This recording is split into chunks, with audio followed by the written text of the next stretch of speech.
नमस्कार, आप सभी दर्शकों का अनोखी आवाज न्यूज में स्वागत है। हमारे साथ खास बातचीत के लिए भास्कर मिश्रा बैठे हैं। इसके पहले आप सभी दर्शकों को मैं बता देना चाहता हूं कि कल सिंगरौली जिले में एक ओवी कंपनी के खिलाफ बड़ा प्रदर्शन और आंदोलन होने वाला है।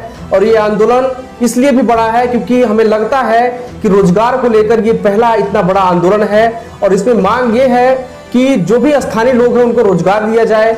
और दूसरी सबसे बड़ी बात है कि 2 दिनों तक ये आंदोलन चलेगा, कल और परसों। यदि प्रबंधन और तमाम जो जिम्मेदार लोग हैं वह अपने जो इनकी मांगे हैं पूरी नहीं होती तो वह एनसीएल के तमाम जो उनके कार्यालय उनका भी घेराव करने वाले में, ऐसे में यह आंदोलन बड़ा हो जाता है। तमाम लोग उसमें हिस्सा लेने वाले हैं और वह कंपनी है नीलकंठ जो एनसीएल के अंदर ओबी हटाने का काम करती है। क्या आंदोलन की पूरी रूपरेखा है, इस तमाम विषय पर चर्चा करने के लिए हमारे साथ भास्कर मिश्रा जी। बहुत बहुत मिश्रा जी आपका पहले तो स्वागत है। धन्यवाद। कल से आप आंदोलन करने जा रहे हैं रोजगार को लेकर, इसके लिए तो पहले बहुत बहुत धन्यवाद, क्योंकि रोजगार एक ऐसा विषय है अभी प्रमुख मुद्दा है। तमाम कंपनियां इसके बावजूद भी यहाँ के बेरोजगार युवा भटक रहे, नहीं मिल रहा है, तो इसके लिए पहले धन्यवाद। तो क्या है पूरे आंदोलन की रूपरेखा? देखिए, ऐसा है कि जो ओबी कंपनी है नीलकंठ जी, उसका जो मालिक है आलोक चंद्रा जी, उसके ऊपर वहां की पब्लिक का ब्लेम है, मेरा ब्लेम नहीं है, वहां की जनता का ब्लेम है कि वहां के विस्थापितों तक से लाखों रुपए दलालों के माध्यम से लेकर के आपस में बंटवारा करके जिनको दलाल चाहते हैं उनको रखा जा रहा है नौकरी में, और जिनको वास्तव में आज रोजगार की आवश्यकता है उनको रोजगार नहीं मिल रहा है। इसी मुद्दे को लेकर के वहां के कई लोगों ने, स्थानीय लोगों ने, विस्थापितों ने, जनप्रतिनिधियों ने लगातार मुझे फोन किया, हमारे पास आए, उन्होंने हमें बुलाया। अभी उनका ऐसा विश्वास था, इसके लिए मैं बहुत धन्यवाद देता हूं उन लोगों को कि मेरे प्रति उनका विश्वास था, इसलिए उन्होंने मुझे कॉल किया। काफी कॉल करने के बाद मैं गया वहां और तब लोगों से मिला, छोटा मोटा नुक्कड़ सभा किया कई जगह, तो हमें उन लोगों से इजाजत मिली कि ये आंदोलन होना चाहिए। और पूरे क्षेत्र में आप जैसा कि देख रहे हैं कि मैं लगभग 6-7 दिन से लगभग हर क्षेत्र में जाता हूं और लोगों से मिलता हूं, मिला पूरे क्षेत्र में ही, मतलब ये कह लीजिए बहुत जबरदस्त आक्रोश है और लोग चाहते हैं, लोग यहाँ तक कि नौकरी किसी को भी मिल जाए लेकिन निःशुल्क हो और हमारे अपने लोगों के बीच की हो, यानी जो वहाँ के स्थानीय लोग हैं, हमारे जो मूल निवासी हैं, जो विस्थापित हैं, उनको जो है रोजगार मिलना चाहिए। सवाल ये है, रोकना चाहूंगा मैं आपको, कि अभी कोरोना जैसे वैश्विक महामारी चल रही है, फिर ऐसी क्या आवश्यकता आन पड़ी, ऐसा क्या अभी हुआ कि यह पूरी रूपरेखा आंदोलन की पूरी रणनीति बन गई और आप लोग कंपनी का घेराव करने जाने वाले हैं? देखिए, शुरू महामारी तो है, दुर्भाग्यपूर्ण है, आप जानते हैं, उससे हम सभी झेल रहे हैं। हम सब लोग आपस में वो करते हैं, बचाव का काम करते हैं, समाज में जो हम लोग कर सकते हैं अपनी भागीदारी वो भी निभा रहे हैं, सब लोग निभा रहे हैं जो जिस स्तर पे हैं। प्रशासन भी निभा रहा है, प्रशासन का दायित्व भी है तो वो अपना दायित्व निभा रहा है जो कानूनी हो सकता है जी। लेकिन देखा ये गया है हाल में कि जो प्रशासन है वो लोगों की आवाज दबाने के लिए भी इसका उपयोग कर रहा है, समझ रहे हैं? हम कहते हैं जैसे जो ये आंदोलन कल होने जा रहा है इसमें भी शासन प्रशासन की तरह से हमें कुछ धमकियां आई पत्र के माध्यम से, अन्य माध्यम से, लेकिन ये आंदोलन ध्वस्त हो जाए, ये आंदोलन ना हो जी, मना ही करने की कोशिश की गई। लेकिन मैं उनसे ये पूछना चाहता हूँ आपकी मीडिया के माध्यम से कि ठीक है, आप तो हमको मना कर रहे हो, लोगों को मना कर रहे हो, आप हमारे ऊपर मुकदमा कायम करोगे, आपके पास डंडे हैं तो चलाओगे, तमाम बहुत अच्छी बात है। लेकिन जब वहाँ का बेरोजगार परेशान है, वो भी तो आप ही के क्षेत्र में आता है, पाकिस्तान में तो है नहीं, न इंग्लैंड में है, आप ही के क्षेत्र में आता है। जैसे मैं SDM चितरंगी की तरफ से हमको क्या कहते हैं धमकी मिली आंदोलन न मिलने, मैं धमकी समझता हूँ क्योंकि वो कोई कानून का पालन नहीं, वो क्या है कि ये कंपनी की तरफ से उनकी चाटुकारिता है, ये सीधे सीधे कहने में मुझे कोई वो नहीं है, क्या कहते हैं संकोच नहीं है, कंपनियों की चाटुकारिता है, क्योंकि माल मिला होगा तो हो सकता एक्टिव हो गए। अभी तक तो 7-8 दिन से नहीं दिखे कोई शासन प्रशासन। जब जनता आवाज उठा रही है अपनी, जनता के लोग कह रहे हैं तो आपको भी आगे आकर के आपने जनता के लिए क्या किया? आपने कंपनी को क्यों नहीं कहा कि भाई लोगों को रोजगार दो, स्थानीय लोगों को रोजगार दो? इतनी बार वहां के लोग आंदोलन कर चुके हैं, तो आपने क्यों उनको आंदोलन नहीं दिया? ये शिकायत भी है लोगों की कि लोगों से पैसा दे करके बाहरी लोगों को रखा जा रहा है, तो आपने क्यों नहीं जांच करवाया? कभी किसी को आदेश दिया कि एक तहसीलदार को नियुक्त कर दो, किसी सरकारी कर्मचारी को नियुक्त कर दो कि भाई आप इस आरोप का जांच करो? आपने अपने सो मोटिव एक्शन कुछ लिया? तब तो आप सो रहे थे, पता नहीं क्या कर रहे थे। कल से ये आंदोलन शुरू, कब तक चलने वाला है ये? देखिए, ये अनिश्चितकालीन हड़ताल है, जैसा कि हमने नोटिस भी दिया है, जो मैंने सूचना भी दिया है, अनिश्चितकालीन हड़ताल है। और जब तक कि हमारी मांग पूरी नहीं हो जाएगी, हम बातचीत करने के लिए तैयार हैं। जब भी कंपनी बात करेगी, हमें उचित उसका सलूशन देगी, तो हम लोग उठ जाएंगे। नहीं करेगी तो बैठे रहेंगे, जो हमारे पास लोकतांत्रिक अधिकार है हमारा। लेकिन अगर कोई शासन हो, प्रशासन हो, या क्या कहते हैं सरकार हो, वो अगर ये सोचे कि कोरोना का डर दिखा करके हम लोगों को का हक छीन लेंगे और हम कंपनी का मदद करेंगे, तो ये हम लोग होने नहीं देंगे। भाई ठीक है, आप हमें फांसी पे चढ़ा दो। अगर आपके पास इतना पावर है कि आप, हालांकि भारतीय जनता पार्टी की सरकारों की हालत तो आप देख ही रहे हैं, चाहे केंद्र सरकार हो, चाहे यूपी की सरकार हो, चाहे मध्य प्रदेश की जो चोरी की सरकार आई है, आप उसमें देख लो।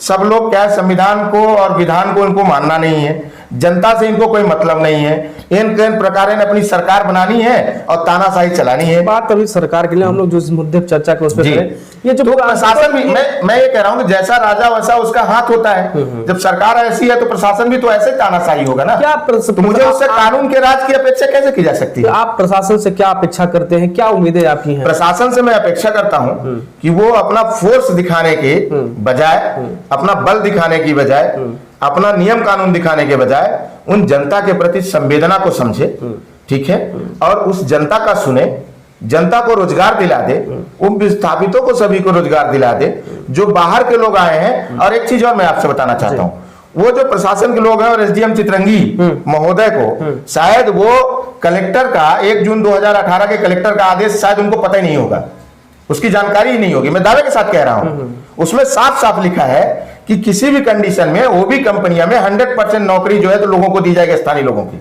और जो बाहर पहले से काम कर रहे हैं, पहले उसी के जिसके जगह पे वो कंपनी आई है, उसमें मतलब जो पहले से कंपनी काम कर रही थी वहां पे, तो उसमें भी स्थानीय लोगों को नौकरी देना, उसमें स्पष्ट लिखा हुआ है। और उसका, उस लेटर का हमने जिक्र भी किया है अपनी सूचना में, लेकिन उससे कोई लेना देना नहीं है, क्योंकि वो जनता से जुड़ा हुआ मुद्दा है। और जो हम कर रहे हैं वो कंपनी से दिक्कत है। कंपनी को कितनी स्ट्रेंथ आने वाली है वहां पर? लगभग 4 से 5,000 स्ट्रेंथ की का अनुमान है। जो सीआईडी रिपोर्ट भी लोग बता रहे हैं, वो भी इतना लगभग बता रहे हैं, इसीलिए प्रशासन डरा हुआ है। पूर्ण ढंग तरीके से आपकी मांग पूरी नहीं होती तो क्या रणनीति होगी, किस आधार पर? पहली बात तो देखिए, हम भी एक पढ़े लिखे और जागरूक नौजवान लीडर हैं जी। हम अपने दायित्वों को हम समझते हैं। हमने माननीय कलेक्टर महोदय से भी कह दिया था कि हम आंदोलन करेंगे, लेकिन कोरोना नियमों का भी पालन करेंगे। हमने क्या किया है कि वहां पे हम मास्क भी लेके जा रहे हैं। अगर जो व्यक्ति मास्क नहीं लगाएगा उसको हम मास्क देंगे। पहले से भी हमने कह रखा है कि मास्क लेकर के आप लोग आइए, मास्क लगा करके आइएगा। 4-6 बॉटल हमारे पास जो क्षमता है, सैनिटाइजर भी हम रखेंगे वहां, ताकि दिक्कत हो सैनिटाइज भी किया जा सके लोगों को। दूसरी बात, जो उनका एक मापदंड है कि 100 लोगों का नहीं, तो हम 100 लोगों को कई जगह बांट रहे हैं, दूर दूर। सोशल डिस्टेंसिंग का इतना बड़ा फील्ड है, हम उनको 5-5 मीटर पे बैठाएंगे। आप तो 6 फीट की बात कर रहे हो। अब फिर एक बात और मैं पूछना चाहता हूं नीरज जी, आपके माध्यम से, इस प्रशासन से, इस गूंगी बहरी पुलिस से, ठीक है, कि आप ये बताओ कि इस शहर में आप भी देखते होंगे, शहर के किसी कोने में सोशल डिस्टेंसिंग का पालन हो रहा है? नहीं, सोशल डिस्टेंसिंग क्या है कि जो अभी पार्टियां, राजनीतिक पार्टियां, वो तो बिल्कुल भी नहीं आंदोलन कर रही है। वो कोई भी दल हो, चाहे कांग्रेस, भाजपा हो, तमाम रैलियां हो रही हैं। अभी हम लोग यहाँ पर देख रहे हैं, तमाम सोशल डिस्टेंसिंग खुलेआम धज्जियां उड़ाई जा रही है। आप जरा देखिए, भाई देखिए, जो सत्ता पार्टी में सरकार जो होता है, जो पार्टी होती है, जो सरकार होती है, उसका पहले दायित्व होता है कानून का पालन करना। जब वो नहीं करती है, आपने जैसे देखा माननीय मुख्यमंत्री शिवराज सिंह जी और जो हमारे बिके हुए श्रीयंत फला है, जो बिकाऊ है, वो दोनों मिल करके ग्वालियर में रैली की शुरुआत की। उसमें सोशल डिस्टेंसिंग था। जब आपके लिए कोई कानून का पालन नहीं, तो हम क्यों करें? आपका दायित्व बनता है कानून का पालन करना। आप पत्राचार किए प्रशासन से, कंपनी प्रबंधन से, कुछ हल नहीं निकल के सामने आया? या आज मैं आपको बता दूं कि मैं 12 सालों से राजनीति कर रहा हूं इस क्षेत्र में। आप जानते हैं कि कई बड़े आंदोलन हम लोगों ने किए, चाहे बरगवा का कोलयार्ड हो, और बड़े बड़े ऐसे जिसमें परिणाम भी निकले। पहली बार, और कई कंपनियों के खिलाफ भी हम लोगों ने नोटिस दिया और कोशिश भी की आंदोलन करने की, ये पहली ऐसी कंपनी है जिसको जनता के प्रति कोई संवेदना नहीं है। बाकी कंपनियों की संवेदना थी, उन लोगों से अगर बात की गई तो उन्होंने बात किया, आगे आकर के आपस में बातचीत किया और हल को निकाला।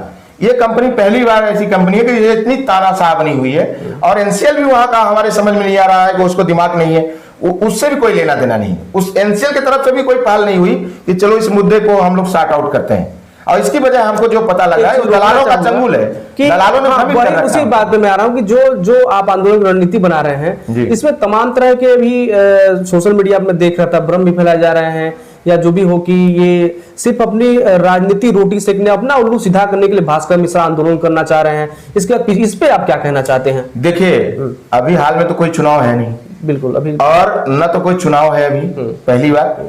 दूसरी बात, अभी किसी को टिकट नहीं कोई मिल रहा है कि राजनीतिक आंदोलन हम करेंगे तो हमको टिकट मिल जाएगा।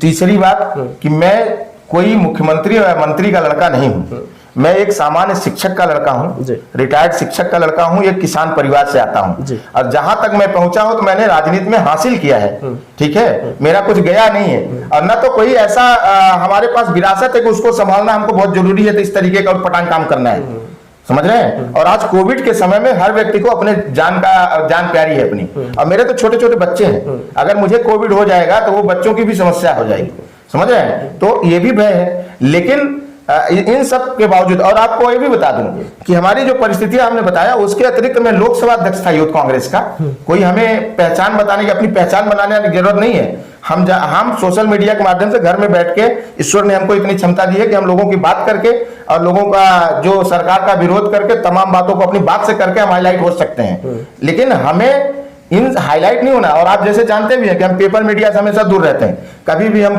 जल्दी जो है तो जबरदस्ती का प्रेस नोट भेज करके पेपर में नहीं छपवाते, ठीक है। तो हम वो काम करते हैं जो रियल है, जो ठोस है, जो फील्ड का काम है, जो आवश्यकता है लोगों का, हम जनता का काम करते हैं, और जनता का काम करने के लिए वहां जा रहे हैं, राजनीति चमकाने के लिए, क्योंकि अभी भविष्य में कोई चुनाव नहीं हुआ, और अभी नगर निगम का भी आने वाला है। नगर निगम का है तो अभी बहुत दूर है, और नगर निगम का आप जानते हैं चुनाव लड़ते नहीं, ठीक है। तो अब आगे और आखिरी सवाल ये करेंगे, इसके बाद हम लोग इस बातचीत को विराम देंगे। सवाल यह है कि आपकी जो लड़ाई है, ये बहुत बड़ी लड़ाई है जी। तमाम इसमें दलाल भी कंपनियों जुड़े हुए हैं, और पैसा लेने की लेकर नौकरी दिलाने की बात ये अब आम हो चुकी है। कोई भी कंपनी हो, बराबर पैसे लेकर 50-50 के रेशियो में दलाल और कंपनी प्रबंधन करते हैं। बिल्कुल, तो दलालों से कैसे लड़ पाएंगे, और ऐसे तमाम दलाल और ऐसे तमाम जो उनका सिंडिकेट है पूरा, उसको कैसे तोड़ के आप अपनी बातों को वहां उससे मनवा पाएंगे? ये बड़ी चुनौती है। देखिए, यही सबसे बड़ा घबराहट है वहां, और जो विरोध का कारण है, लोगों को भ्रमित करने की सबसे बड़ी वजह यही है,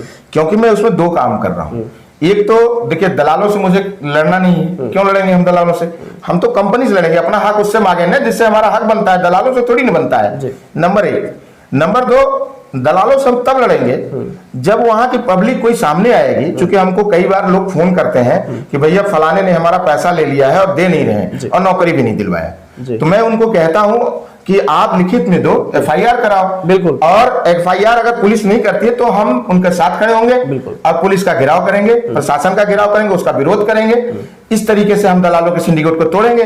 लेकिन अभी क्या है कि लोगों में भय व्याप्त है, लोग आगे निकल के नहीं आ रहे, क्योंकि आप जैसे जानते हैं कि इससे पहले बहुत लोगों को दबाया गया है। बिल्कुल, प्रशासन भी दबाता है, जो लोग दलाल हैं वो लोग दबाते हैं, उसका साथ प्रशासन भी देता है, क्योंकि उनको भी माल मिलता है, समझ रहे हैं। सीधे मुझे कोई भी संकोच नहीं है कहने में, पूरा एक ग्रुप है, सिस्टम है। आप जानते हैं सिंगरौली में जो भी शासन प्रशासन के लोग आए हैं, उनमें 1% छोड़ दीजिए तो सारे लोग ठेका ही लेके तो आएंगे, यहाँ लूटने का ठेका ही लेकर के आए, चाहे पुलिस का है। आप ये बताइए कि जितने भी प्रशासनिक अधिकारी हैं वो क्या मोह है इनको, कितना सिंगरौली से क्या ऐसे ही प्रेम है कि वो बार बार अपना ट्रांसफर करा के आए हैं, प्रमोशन होके चले जा रहे हैं, फिर भी वहां से बिल्कुल ट्रांसफर करा के आ रहे हैं, नहीं हो रहा, तो मोह भंग नहीं हो रहा। इसमें सिंगरौली से मतलब एक बात और जोड़ दूं, कई सारे अधिकारी ऐसे जो यहाँ पर जमीन लेके घर जायदाद, अरे अपने पत्नी बेटे के नाम जमीन भी ले चुके, हजारों करोड़ की प्रॉपर्टी है, उनकी जांच हो ना तो हजारों करोड़ की प्रॉपर्टी निकलेगी जो दूसरे लोगों के नाम से, ठीक है ना। तो मेरा यही कहना है कि मेरे प्रशासक भाइयों, मेरे पुलिस के साथियों, अब मेरे अधिकारियों, बहुत अच्छा, अगर आपको सिंगरौली से प्रेम है तो बहुत अच्छा है, मुझे इसमें कोई दिक्कत नहीं है, लेकिन थोड़ा सा सिंगरौली के लोगों से भी तो प्रेम कर लो। मेरा यह कहना है, सिंगरौली के लोगों से क्या नफरत है आपको? सिर्फ सिंगरौली के संसाधन से आपको बहुत प्रेम है, आप बार बार लौट के आते हो, जबकि यहाँ तो लोग 20% उम्र कम हो जाती, फिर भी आप लौट के आते हो। बिल्कुल। आप निम्न पद में भी यहाँ रहे, मतलब लोअर कैटेगरी में रहे, फिर प्रमोशन हुआ तो भी लौट के आए, अब मरे जा रहे हो यहाँ के लिए, तो क्या इसका माजरा है? इसके पीछे पूरे जो बात घुमा फिरा के मलाई है, और मलाई ये इनके खाने की आदी हो चुके हैं, आदत इनकी, इसलिए इनको अन्य जगहों में यहाँ क्या है कि लोग भी थोड़े से जागरूक नहीं है, थोड़ा सा भी इनको चमकाया गया ये तुरंत अपना जो भी इनके पास रहता है उसको बेच के बिक्री करके भी वो उनकी पूर्ति करते हैं। ये शोषण कर रहे हैं, दोहन कर रहे हैं, और समझ नहीं आता कि ऐसा सिग्नलिंग कब तक चलता रहेगा। देखिए, जनता जब तक जागरूक नहीं होगी ना तब तक ये कारवां चलता रहेगा। फिलहाल हम विषय पर लौट के आते हैं और अपनी बात को विराम देंगे यहीं पर। जनता से आप क्या अपेक्षा करते हैं और क्या अपील करना चाहते हैं? मैं जनता से सिर्फ इतना अपील करना चाहता हूं कि मेरी जिंदगी जो है, मेरा जीवन खुले शीशे की तरह बिल्कुल साफ है, खुली किताब है, आप कहीं भी पता कर सकते हो। मैंने बार बार कहा है आपसे कि मैं किसी भी कंडीशन में, चूंकि मैं मां शारदे का सच्चा भक्त हूं, उन्हीं के दम पर मैं लड़ाई लड़ता हूं और वो मेरी हर हाल में मदद करती हैं। और कल भी आप देखिएगा, अगर शासन प्रशासन मेरे खिलाफ अन्याय करेगा तो जो लोग अन्याय करेंगे और आपके खिलाफ अन्याय करेंगे तो उन माता रानी उनको कोई न कोई व्यवस्था बना के सजा तत्काल देंगी, ये मैं आपको वादा करता हूं। तो मैं आपसे झूठ नहीं बोल सकता, मैं आपके साथ कोई भी अन्याय नहीं होने दूंगा, न स्वयं करूंगा, और आप किसी से डरने की जरूरत नहीं है आपको, जब तक आप अपने अधिकारों के लिए खड़े नहीं होंगे। ये जो बार बार लौट के आ रहे हैं शासन प्रशासन कंपनियां आपका शोषण करके, एक दिन आपका पूरा ब्लड चूस करके और आपके हड्डियों को चूस करके फेंक देंगे। इनको कोई संवेदना नहीं है, कोई दया नहीं है। अब प्रशासन तो ये मान के चलिए वो आपके लिए है ही नहीं है, वो तो केवल कंपनियों के दलाल है। कंपनियों से माल पहुंचता है तो एक्टिव हो जाते हैं, वो कंपनियों की सुरक्षा करने आएंगे। इसलिए अपनी सुरक्षा आप ये मान के चलिए, चाहे जो हो जाए, गोली मारेंगे तो भास्कर मिश्रा पहले मरेगा, आप चिंता मत करिए, और उसका जवाब उसको देना पड़ेगा। ये मत सोचें कि भास्कर मिश्रा अकेले खड़ा हो रहा है। अब बहुत जल्द हमारी सरकार भी लौट के आ रही है तो हिसाब भी लिया जाएगा। इन्हीं शब्दों के साथ हम अपनी बात खत्म। तो ये आप सुन रहे थे कांग्रेस पार्टी के प्रवक्ता भास्कर मिश्रा से, जो लगातार अपनी बात रख रहे थे। कल इनका आंदोलन है और चरणबद्ध तरीके से आंदोलन होना है। अब देखना यह होगा कि पूरा ये आंदोलन है कि किस गति से चलने वाला है, क्या कुछ सफलता मिलने वाली है। और सबसे बड़ी बात यह है कि लगातार सिंगरौली वासियों का बेरोजगारी का जो मुद्दा है ये बहुत गर्म है, लगातार शोषण हो रहा है, कोई आवाज उठाने वाला नहीं है। हालांकि अब देखना यह होगा कि ये जो आवाज उठ रही है कितने दूर तक जाती है और कितने प्रशासन को हिला पाती है। और तमाम जो यहाँ कंपनियां हैं, लगातार कंपनियां और कुछ लोग हैं जो लगातार दलाली कर रहे हैं, पैसे लेकर नौकरी दिलवा रहे हैं, ऐसे लोगों का सिंडिकेट कब टूटता है और जनता की आवाज कब बुलंद होती, कब जनता अपने अधिकारों को लेकर लड़ती है, ये देखना बाकी होगा। फिलहाल इस बातचीत को हम यही विराम देंगे। अनोखी आवाज के तमाम दर्शकों को बहुत बहुत धन्यवाद।